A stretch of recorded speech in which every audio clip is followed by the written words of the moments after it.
بسم اللہ الرحمن الرحیم نحمد و نصلی علی رسول اللہ کریم۔ میرے قابل احترام بزرگوں دوستوں، یہ دیکھیں بار بار کیوں جمع کرتے ہیں اور بار بار ایک بات کیوں سناتے ہیں نا۔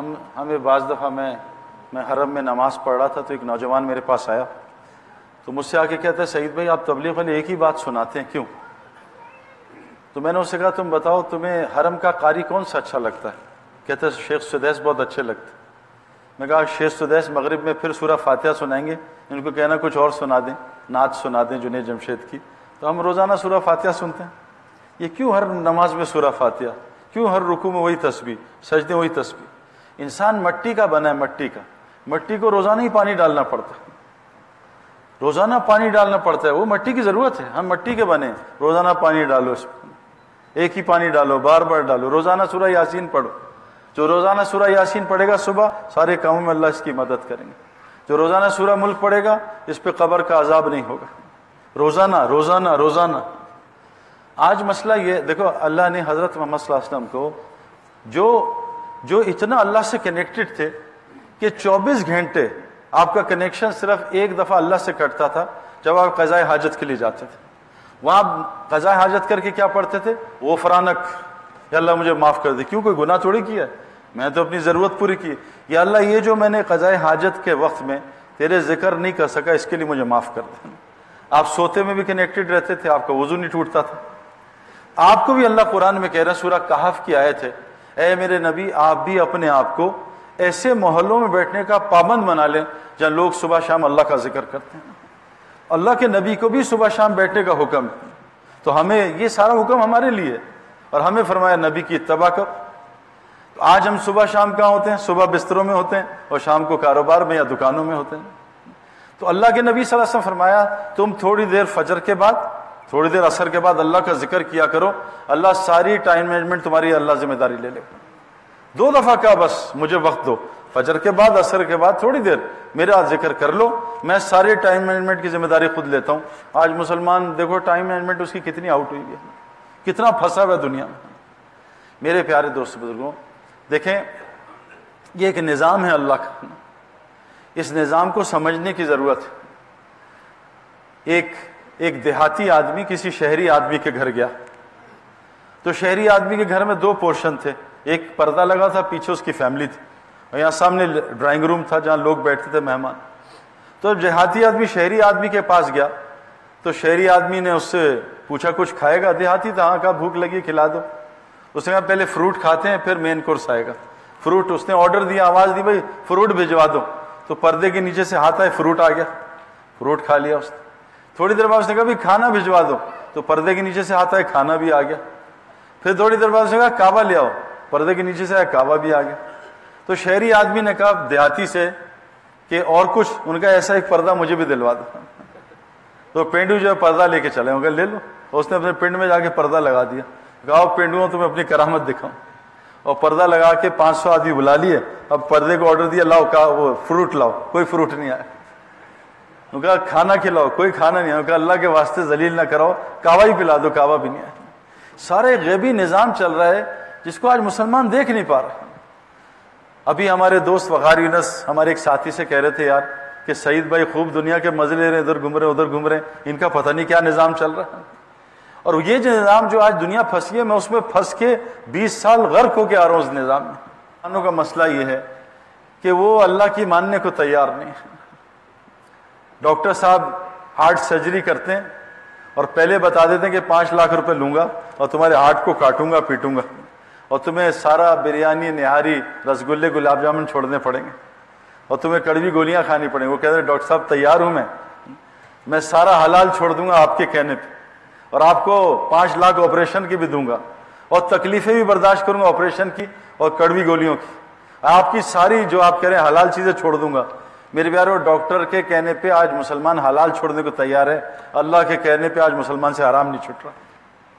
ڈاکٹر کو فیس بھی دے رہے ہیں، ڈاکٹر کی کڑوی گولیاں بھی کھا رہے ہیں۔ میرے پیارو، ایمان نیکی کرنے کو نہیں کہتے، صرف نیکی تو بہت چھوٹے ایمان سے ہو جاتی ہے۔ آپ خود جج کریں، آج مسلمانوں کی مسجدوں میں نماز پڑھنے والے زیادہ ہو گئے ہیں۔ مسلمان حج کرتا تھا 1,50,000، ایک آدمی نے ہمیں عرب نے بتایا کہ میں نے میرے باپ نے 1952 میں 2 آدمیوں کو طواف کرتے دیکھا تھا. آج سارا سال طواف ایسے ہوتا ہے جیسے سارا سال حج ہو رہا ہے. اتنا طواف ہوتا ہے روزانہ. مسجد نبی 24 گھنٹے کھولنی پڑی, اتنا رش ہوتا ہے روضے پہ. پہلے بند کر دیتے 10 بجے. آج طواف بھی بڑھ گیا ہے, حج بھی بڑھ گیا ہے, اور مدینے میں حاضری بھی بڑھ گئی ہے, مسجدوں میں لوگ بھی بڑھ گئے ہیں. لیکن مسلمانوں کے حالات کیوں ٹھیک نہیں ہو رہے؟ حالات تو دن بدن خراب ہو رہے ہیں. مسلمان روزی میں اور تنگ ہو رہا ہے, مسلمانوں کے آپس کے اختلافات بڑھ رہے ہیں, مسلمانوں کے گھر کے حالات ٹھیک نہیں, بیویاں اور تنگ کر رہی ہیں, بچے اور تنگ کر رہے ہیں, سب کچھ آؤٹ ہو رہا ہے. وجہ کیا ہے؟ ہم تو سارا دن دور کی دیکھتے ہیں نا, ہندوستان پاکستان. بھائی گھر میں بھی تو ہندوستان پاکستان ہے. اس گھر کا کیا کریں؟ بیویاں شوہر بنی ہوئی ہیں, بچے ماں باپ بنے ہوئے ہیں, اس کا کیا کریں؟ تو جو ہم آج زندگی گزار رہے ہیں اس سے حالات تو ٹھیک نہیں ہو رہے. حالات ظاہر کی چیزوں کو ٹھیک ہونے کے لیے کہتے ہیں, حالات تو اندر کے حال کا نام ہے. آج تو اندر برا حال ہے. ہر جس مسلمان کو پکڑو بیچارہ وہ کسی نہ کسی دوائی میں ملوث ہے, کہ ڈاکٹر نے گولیاں کھائی ہیں اس سے ڈپریشن کم ہوگا, یہ گولیاں دی اس سے یہ کم ہوگا. بیماریاں ہماری بڑھ گئی ہیں, جیلیں ہماری بھر گئی ہیں, پاگل خانے ہمارے بھر گئے, ہسپتال ہمارے اوور لوڈیڈ. کیوں؟ اس کی وجہ ہے میرے پیاروں کہ ہمیں اللہ تعالیٰ نے دنیا میں ایک ذمہ داری دے کے بھیجا ہے. ہمیں اللہ تعالیٰ نے ایک بڑے مقصد کے لیے بھیجا ہے, اور ہم نے اللہ کے پاس لوٹ کے آنا ہے.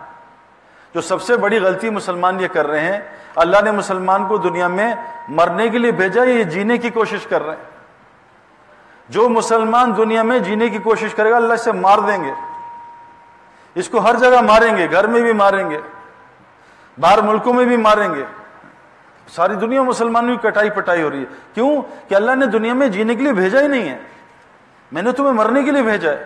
الذی خلق الموت والحیات, تم مرنے کی محنت کرو, میں تمہیں حیات دوں گا, اور اس حیات کا نام اللہ نے حیات طیبہ رکھا ہے. میں تمہیں دنیا میں جنت کی زندگی برساؤں گا, لیکن تم مرنے کی تیاری کرو. آج سارا دن 24 گھنٹے سچ اپنے دل سے پوچھیں, ہم مرنے کی تیاری کر رہے ہیں, جینے کی تیاری کر رہے ہیں؟ صرف اپنے سے پوچھ لیں. میں نے تو میرے پیاروں جینے کی تیاری کرنے والوں میں پوری دنیا پھر لیے, ایک آدمی کو کامیاب ہوتے نہیں دیکھا کسی فیلڈ کا. مجھے ایک آدمی ملتا میں کبھی اس کام میں نہ آتا. مجھے ایک گروپ بھی ملتا کہ ہم کامیاب ہو گئے, دیکھو اس لائن سے, میں کبھی یہاں نہ آتا. پوری دنیا ٹریول کر کے دیکھ لیے, جو جینے کی کوشش کر رہے ہیں, بہترین جینے کا نقشہ بنایا, موت سے پہلے ہی مر گئے. اور جو مرنے کی محنت کر رہے ہیں, مرنے کی کوشش کر رہے ہیں, اللہ تعالیٰ نے ان کو حیات طیبہ دنیا میں دی ہے, بہترین سکون والی بے خوف زندگی. ساری دنیا ان سے محبت کرتی ہے, رزق کریم اللہ ان کو دے رہے ہیں, دعائیں ان کی قبول ہوتی ہیں. وہ محنت کچھ اور ہے اور ہم کسی اور محنت میں لگے. پہلا ہمارا مسئلہ, ہم بڑے غلط ٹریک پہ ہیں میرے پیاروں. دیکھو قرآن میں ایک واقعہ ہے میرے پیاروں, اللہ نے قرآن میں کہا ہے نا کہ جن کو عقل ہے نا ان کے لیے قرآن میں بڑی نشانیاں ہیں, اور جو عقل سے کام نہیں لیتے اللہ قرآن فرماتے ہیں ہم ان کے دلوں میں مور لگا دیتے ہیں, پھر ان کو وہ ہدایت نہیں دے سکتے. قرآن میں ایک واقعہ ہے, یہ ہم سب کے ساتھ پیش آتا ہے. ایک قوم ہے طالوت علیہ السلام کی, اللہ نے کہا اے طالوت اپنی فوج لو, جالوت سے جنگ کرو. طالوت علیہ السلام نے ہزاروں 70,000 یا لاکھوں لوگ لیے اور جالوت سے جنگ کرنے چلے گئے. اللہ نے طالوت علیہ السلام سے کہا طالوت تیرے قوم کا میں امتحان لوں گا, اور آج بھی امتحان چل رہے ہیں. امتحان کیا ہے کہ اللہ نے نبی کے ذریعے خبر دی, ہماری خبر قرآن اور حدیث ہے, اور اللہ نے ہمیں نظر بھی دی ہے. اب نظر اور خبر کا جنگ چل رہی ہے پوری دنیا میں. نظر دکھا رہی ہے کہ زکوٰۃ سے مال کم ہوتا ہے, خبر بتا رہی ہے زکوٰۃ سے مال کی حفاظت ہوتی ہے. نظر بتا رہی ہے صدقے سے مال کم ہو رہا ہے, خبر بتا رہی ہے اللہ کی قسم صدقے سے مال بڑھتا ہے. یہ نظر اور خبر کی جنگ موت تک چلے گی, اور نظر انسان کو دھوکہ دیتی ہے. اللہ قرآن میں فرماتے ہیں کہ دنیا کی مثال ڈیزرٹ کی طرح ہے. جب انسان ڈیزرٹ کی طرف جاتا ہے اس کو دور پانی نظر آتا ہے, یہ پانی لینے چلتا ہے, جیسے جیسے قریب جاتا ہے پانی اور دور ہوتا جاتا ہے. یہ دنیا میں لگا ہے کامیابی میں, جیسے جیسے کامیابی کی طرف جاتا ہے کامیابی اور دور ہو جاتی ہے, اور دور, اور یہ چلی جا رہا ہے چلی جا رہا ہے. پاکستان سے شروع ہوا تھا دبئی, دبئی سے امریکہ گیا, امریکہ سے آسٹریلیا پہنچا, پھر چائنا گیا, یہ دور ہی ہو جا رہا ہے, اسے کامیابی نہیں مل رہی. پوری دنیا پھر رہی ہے کامیابی کے چکر میں. تو طالوت علیہ السلام کو اللہ نے کہا طالوت ہم تمہاری قوم کا امتحان لیں گے, ان کو پیاس دیں گے, ان سے کہنا پانی نہ پئیں, بہت زیادہ پیاس لگے تو اتنا پی لیں جتنا ہاتھ میں آتا ہے, بس ضرورت کا پی لیں. اور آج بھی اللہ کہہ رہے ہیں ضرورت کی چیزیں کر، ضرورت کی زندگی گزارو، ضرورت کا مکان بناؤ، ضرورت کی گاڑی خریدو، ضرورت کا گھر بناؤ، سب کچھ ضرورت کا کرو۔ تو طالوت علیہ السلام کی قوم میں لوگ نکلے، اب ان کو پیاس لگی رستے میں، اللہ نے امتحان لینا تھا، تو رستے میں اللہ نے میٹھے پانی کی نہر جاری کر دی، میٹھے پانی کی نہر۔ اب میٹھا پانی بھی ہے، پیاس بھی لگی ہوئی ہے، اور حرام نہیں، حلال چیز ہے۔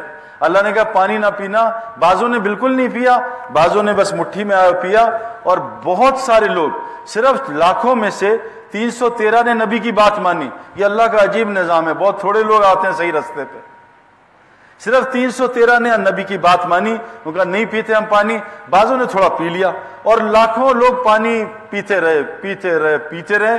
جن لوگوں نے اللہ اور رسول کا حکم مانا، اللہ نے تھوڑے سے پانی میں اور بغیر پانی کی ان کی پیاس بجھا دی۔ جو پانی پیتے رہے پیتے رہے پیتے رہے، ان کی پیاس بڑھتی رہی، یہاں تک کہ پانی پی گئے، پیاس نہیں بجھی، اللہ نے ان کو دنیا میں ناکام کر دیا، آخرت بھی ان کی ناکام کی۔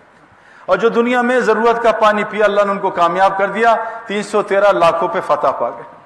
آج ہمارا یہی مسئلہ ہے، ہمیں پیاس لگی ہوئی دنیا کی، اور ہم اس کو بجھانے کے لیے خوب اس میں لگے ہوئے، خوب اس میں لگے ہوئے۔ کچھ لوگوں کو گاڑیوں کی پیاس لگی ہے، ایک گاڑی اگلی گاڑی اگلی گاڑی، کچھ لوگوں کو فیکٹریوں کی، ایک فیکٹری اگلی فیکٹری اگلی فیکٹری، کچھ لوگوں کو موبائلوں کی، کچھ لوگوں کو کپڑوں کی، لیکن پیاس نہیں بجھ رہی اور ناکامی ہو رہی یہاں بھی اور وہاں بھی۔ میرے پیاروں، اس کی وجہ کیا ہے؟ کہ ہم نظروں کے دھوکے میں ہیں۔ ساری دنیا یہاں سے پریشان ہے، جس آدمی سے پوچھا یہاں سے پریشان۔ ہمارا ایک بڑا کھلاڑی ہے مرلی دھرن، سری لنکا کا، تو میں ابھی سری لنکا 2 مہینے پہلے گیا، اس نے مجھے اپنی ساری دنیا سنائی۔ میں کہا کیا کر رہے ہو؟ اس نے کہا سعید میں یہ بنایا وہ بنایا، پراپرٹی کا کام بھی کر رہا ہوں، فلاں بھی، خوب پیسے بنا رہا ہوں، کرکٹ سے زیادہ پیسے کما رہا ہوں، اور میں چیریٹی کا نیک کام بھی کر رہا ہوں، میں نے یوں انسٹیٹیوٹ کھولا ہے، وہ کر رہا ہوں۔ میں کہا تو نے مجھے 1 گھنٹہ سب کچھ سنایا، مجھے بتا تو نے سب کچھ بنا لیا، اس جگہ کا کیا حال ہے؟ اس نے کہا یہ تو بہت برا حال ہے، کون سا دنیا کا ڈرگ نہیں ہے جو میں نہیں لیتا ہوں اس کو سکون کے لیے، ہر دوائی کھاتا ہوں، مجھے سکون کیوں نہیں ملتا؟ پھر میں نے 1 گھنٹہ اس سے بات کی۔ ساری دنیا یہاں سے پریشان ہے، اس کو سکون نہیں ملا، کیوں؟ غلط رستے پہ ہے میرے پیاروں۔ آپ یہاں سے میلبرن روڈ جاؤ، ڈرائیو کرو بائی روڈ، 10 گھنٹے کا سفر ہے، اور رستے میں کنسٹرکشن ہو رہی ہو، وہ آپ کو ڈیٹور ڈال دیں اور آپ غلط نکل جاؤ اور نیویگیشن میں پھنس جائے، اب آپ پھر رہے ہیں 4-5 گھنٹے، روڈ ہی نہیں مل رہی میلبرن کی، آپ کا دل بے چین ہوگا۔ آج مسلمان کے ساتھ کیا ہوا؟ یہ دنیا کے دھوکے میں غلط روڈ پہ نکل گیا، انہوں نے کہا ادھر آ جاؤ ادھر آ جاؤ، کوئی ادھر نکلا وہ ادھر، وہ رستے سے ہٹ گیا۔ اب ساری دنیا کے انسان یہاں بے چین ہیں۔ اللہ نے قرآن میں بیان کیا، اے میرے نبی ان سے کہہ دو قل ھذہ سبیلی ادعو الی اللہ، ان کو بتاؤ ان کا روڈ یہ ہے، ھذہ سبیلی، یہ روڈ ہے ان کا، کیا؟ ادعو الی اللہ، لوگوں کو اللہ کی طرف بلانا، علی بصیرۃ، اور پورے یقین کے ساتھ بلائیں، اسی روڈ میں ان کی دنیا آخرت بنے گی۔ بعضوں کو شک ہوتا ہے نا، ہمیں بھی تھا کہ یار اگر ہم نے دین پہ آ گئے تو دنیا کہاں جائے گی؟ اللہ کی قسم میں نے آنکھوں سے ایک آدمی کو دیندار بنتے ہوئے اس کی دنیا کم ہوتے نہیں دیکھی، سینکڑوں گنا بڑی ہے میرے پیار۔ اللہ کہہ رہے ہیں قل ھذہ سبیلی، یہ تم لوگ یہ روڈ باطل کے کہنے کے چکر میں آنکھوں کے دھوکے میں ادھر لگ گئے ہو، کوئی ادھر لگ نہیں، تمہاری کامیابی اس رستے میں، ھذہ سبیلی، کام دیا ادعو الی اللہ، لوگوں کو اللہ کی طرف بلانا، علی بصیرۃ، پورے یقین سے بلاؤ، اللہ تمہاری دنیا بھی بنائے گا، تمہاری آخرت بھی بنائے گا، انا ومن اتبعنی، یہ تمہارا بھی رستہ ہے نبی، اور جو تم کو نبی مانتے ہیں ان کا رستہ کیا ہے؟ تمہاری اتباع کریں۔ اللہ قرآن میں کہہ رہے ہیں کہ صحابہ یہ پوچھتے ہیں کہ اللہ ان سے محبت کرتے ہیں، ان سے نبی کہہ دو قل ان کنتم تحبون اللہ، یہ تم سے سوال کرتے ہیں، یہ دعویٰ کرتے ہیں، یہ مجھ سے محبت کرتے ہیں، ان سے کہہ دو فاتبعونی، یہ تمہاری 100% کاپی کریں، شکل تمہاری طرح، لباس تمہارا بالکل۔ حضرت محمد صلی اللہ علیہ وسلم مجمع میں بیٹھے ہوتے تھے، ایک نیا آتا تھا دیہاتی عربی، وہ پوچھتا تھا اے نا محمد، تمہیں محمد کون ہے؟ کوئی نظر ہی نہیں آتا، سب کی ایک جیسے شکلیں، سب کا لباس ایک جیسا، سب کی حالت ایک جیسی۔ آج مسلمان ایک جیسا لگتا ہی نہیں۔ اللہ قرآن میں کہہ رہے ہیں اگر جو چاہتا ہے اللہ اس سے محبت کریں، اور تم اپنے دعویٰ کر رہے ہو کہ تم اللہ سے محبت کرتے ہو، تمہیں اللہ کی محبت کی نشانی کیا؟ فاتبعونی، تم بالکل پوری کاپی کرو میرے نبی کی، تو میں کیا کروں گا؟ یحببکم اللہ، اللہ بھی تم سے محبت کرے گا، ویغفر لکم ذنوبکم، تمہارے سارے پچھلے گناہ معاف کر دے گا۔